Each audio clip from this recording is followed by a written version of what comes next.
দেখছেন 2006 জয়েন করে 2010-এ visa cancel করেছি সৌদি আরবের।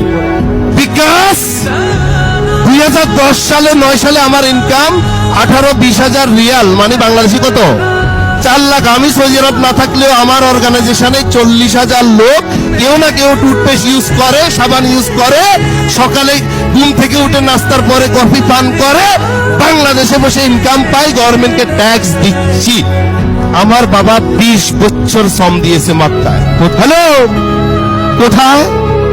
মক্কায়। সেই আমি যখন ছোট ছিলাম 9 বছর বয়স, আমাকে বাংলাদেশে রেখে আমার হ্যাপিনেসের জন্য, স্কুল কলেজের খরচ মিটানোর জন্য, আমার পরিবারের সুখের জন্য সৌদি আরব মক্কা এসছে 4000 কিলোমিটার দূর।